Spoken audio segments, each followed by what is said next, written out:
வணக்கம். இது தமிழங்கா நியூஸ் கொண்டு வரும் இலங்கையின் இன்றைய நாளுக்கான தலைப்புச் செய்திகள்.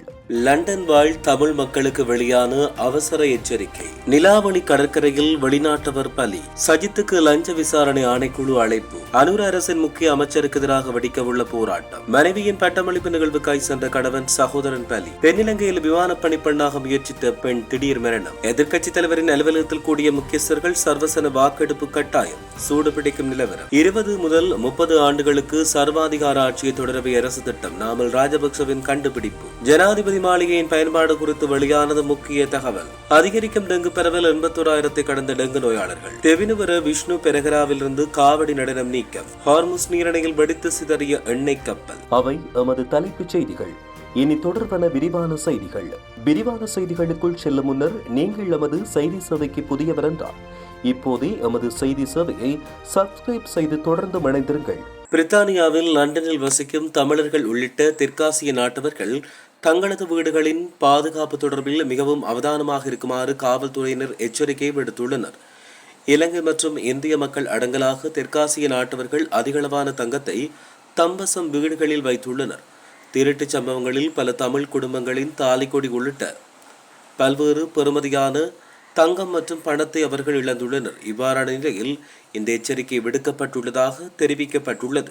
குச்சவெளி காவல்துறை பிரிவுக்குட்பட்ட நிலாவடி கடற்கரையில் சுற்றுலா பயணி ஒருவர் நீரில் மூழ்கி உயிரிழந்தார். குறித்த நபர் 49 வயதுடைய டச்சு நாட்டைச் சேர்ந்தவர் என்று காவல்துறை தெரிவித்துள்ளது. சம்பவம் நேற்றைய தினம் இடம்பெற்றது. குறித்த நபர் கடலில் நீராடி கொண்டிருந்த போது நீரில் மூழ்கி உயிரிழந்துள்ளதாக தெரிவிக்கப்படுகிறது. இலங்கையில் நிலாவளி பகுதியில் உள்ள சுற்றுலா விடுதியொன்றில் தங்கியிருந்ததாக காவல்துறையினர் ஆரம்பகட்ட விசாரணையில் தெரிவித்துள்ளதாக கூறப்படுகிறது. இது தொடர்பான மேலதிக விசாரணைகளை குச்சவெளி காவல்துறையினர் மேற்கொண்டு வருவதாக தெரிவிக்கப்படுகின்றமையும் குறிப்பிடத்தக்கது. லஞ்ச ஊழல் விசாரணை ஆணைக்குழுவினால் எதிர்க்கட்சித் தலைவர் சஜித் பிரேமதாசவுக்கு அழைப்பாணை விடுக்கப்பட்டுள்ளது. குறித்த அழைப்பாணையில் ஆணைக்குழுவின் முன் இன்று முன்னிலையாகுமாறு தெரிவிக்கப்பட்டுள்ளது. நாடாளுமன்ற பிரதி செயலாளர் நாயகமாக சமித்த குலரத்ன நியமிக்கப்பட்டமை தொடர்பில் நடைபெற்று வரும் விசாரணை தொடர்பில் அவருக்கு இந்த அழைப்பாணை அனுப்பப்பட்டுள்ளது. எவ்வாறாயினும் தான் ஆகஸ்ட் 3ஆம் தேதி ஆணைக்குழுவின் முன் முன்னிலையாக உள்ளதாக தன்னுடைய சட்டத்தணிகள் மூலம் தெரிவித்துள்ளதாக கூறப்படுகிறது. அந்த வகையில் சமிந்த குலரத்ன தொடர்பில் கிடைக்கப்பட்ட முறைப்பாட்டுக்கமைய கடந்த சில மாதங்களுக்கு முன்னர் நாடாளுமன்றத்தின் பிரதி செயலாளர் நாயகம் பதவியிலிருந்து அவர் நீக்கப்பட்டமையும் குறிப்பிடத்தக்கது. விவசாய அமைச்சர் கேடி லால் காந்தவுக்கு எதிராக போராட்டம் ஒன்று முன்னெடுக்கப்பட உள்ளதாக தெரிவிக்கப்படுகிறது. அமைச்சரை உடனடியாக பதவியிலிருந்து நீக்குமாறு வலியுறுத்தி இந்த போராட்டம் முன்னெடுக்கப்பட உள்ளது. இந்த விடயத்தினை தேசிய விவசாயிகள் அமைப்பின் தலைவர் அனுராதா தென்னகோன் தெரிவித்தார். ஊடகங்களுக்கு கருத்து வெளியிட்ட போதே அவர் இந்த விடயம் தொடர்பில் தெரிவித்துள்ளார். மகேங்கனி பிரதேசத்தில் குறிப்பாக மனைவியின் பட்டமளிப்பு நிகழ்வில் கலந்து கொள்ள மோட்டார் சைக்கிளில் பயணித்துக் கொண்டிருந்த கணவன் உள்ளிட்ட 2 விபத்தில் உயிரிழந்தனர். மகேங்கனை பதியட்டிலாவு வீதியில் தம்பான 54ஆம் மைல்கல் பிரதேசத்தில் கடந்த 24ஆம் தேதி முற்பகல் 10 மணிக்கு இந்த விபத்து இடம்பெற்றது. மோட்டார் சைக்கிளில் பயணித்துக் கொண்டிருந்த ஓட்டுநருக்கு ஏற்பட்ட நித்திரை காரணமாக மோட்டார் சைக்கிள் வீதியை விட்டு விலகிச் சென்று அருகில் இருந்த மின்கம்பத்தில் மோதியது. விபத்தில் மோட்டார் சைக்கிள் ஓட்டுநரும் பின்னால் பயணம் செய்த இளைஞரும் உயிரிழந்ததாக மகேங்கனி போலீசார் தெரிவித்துள்ளதாக கூறப்படுகிறது. மோட்டார் சைக்கிளின் ஓட்டுநர் 31 வயதுடைய திருமணமான ஒரு பிள்ளையின் தந்தையும் அவரின் மனைவியின் தம்பியான 23 வயதுடைய இளைஞருமே உயிரிழந்ததாக தெரிவிக்கப்பட்டுள்ளது. பாணந்துறை கிரண பகுதியைச் சேர்ந்த இளம் யுவதி ஒருவர் சுவாச கோளாறு காரணமாக உயிரிழந்தார். விமான பணிப்பெண்ணாக வர வேண்டும் என்ற பெரிய கனவோடு இருந்த 20 வயதுடைய ஒடித்யா முதுமாலி விஜயசேகர் என்ற யுவதியே உயிரிழந்தார். தனியார் பல்கலைக்கழகம் ஒன்றில் கல்வி கற்று வந்த ஒடித்யா சுவாச கோளாறு காரணமாக 21ஆம் தேதி மரணத்தை தழுவிக்கொண்டார்.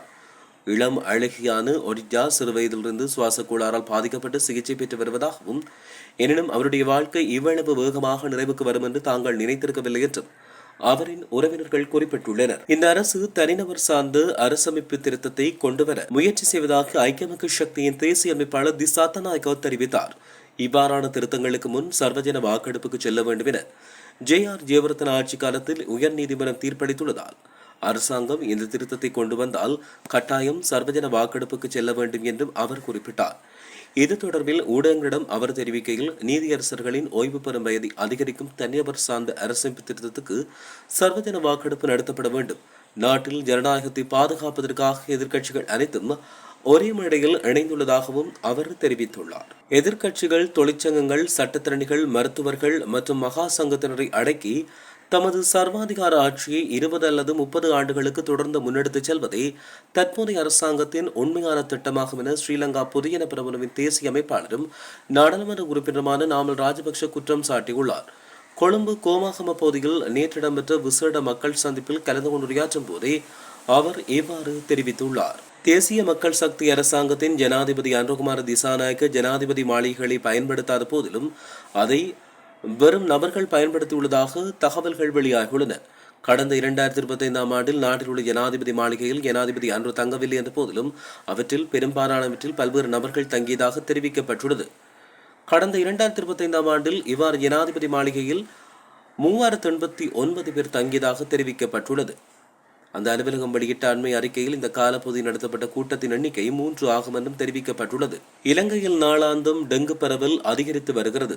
நாட்டில் இந்த வருடம் இதுவரையில் அடையாளம் காணப்பட்ட டெங்கு நோயாளர்களின் எண்ணிக்கை 81,000 கடந்துள்ளதாக தெரிவிக்கப்படுகிறது. இம்மாதத்தில் இதுவரையான காலப்பகுதியில் அடையாளம் காணப்பட்டுள்ள டெங்கு நோயாளர்களின் எண்ணிக்கை 26,000 கடந்துள்ளதாக தேசிய டெங்கு கட்டுப்பாட்டு பிரிவு தெரிவித்துள்ளது. நாடு முழுவதும் இந்த வருடம் இதுவரை 81,511 டெங்கு நோயாளர்கள் அடையாளம் காணப்பட்டுள்ளனர்.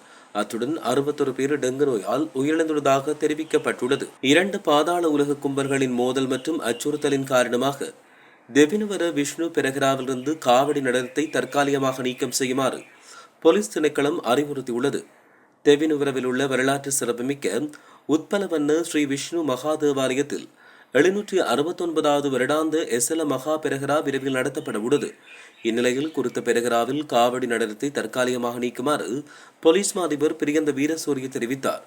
ஜூலை 25ஆம் தேதியிடப்பட்ட கடிதத்தில் போலீஸ் அதிபர் வழங்கிய இந்த உத்தியபூர்வ எழுத்துப்பூர்வ அறிவுறுத்தலின் பேரில் மாத்தறை மாவட்ட செயலாளர் சந்தன திலகரத்ன தேவாலயத்தின் பஸ்நாயக்க நிலைமை ஆராய்ச்சிக்கு திலின மதுசங் ஆகியோரிடம் சம்பந்தப்பட்ட காவடி பெரகர அம்சத்தை நீக்குவதற்கு தேவையான நடவடிக்கைகளை எடுக்குமாறும் தெரிவித்துள்ளார். ஈரான் நிர்ணயித்த கப்பல் போக்குவரத்து வழித்தடத்தை விட்டு விலகி செல்கின்ற எண்ணெய் டேங்கர் ஹார்முஸ் நீரிணையில் கடற்படை கனிவடியில் மோதியதை தொடர்ந்து வெடித்துள்ளதாக ஈரானிய அரசுடன் தொடர்புடைய ஊடகங்கள் செய்தி வெளியிட்டுள்ளன.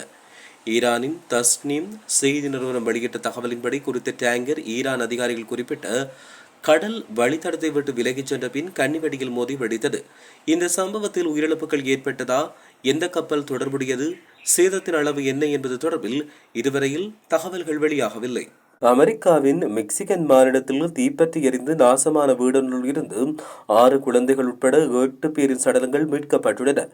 இந்த வீட்டில் தீ விபத்து ஏற்பட்டதாக கிடைத்த தகவலுக்கேற்ப சம்பவ இடத்துக்கு விரைந்த போலீசாரும் தீயணைப்பு படையினரும் மேற்கொண்ட சோதனையில் வீட்டினுள்ளே இருந்து இந்த சடலங்கள் மீட்கப்பட்டுள்ளன.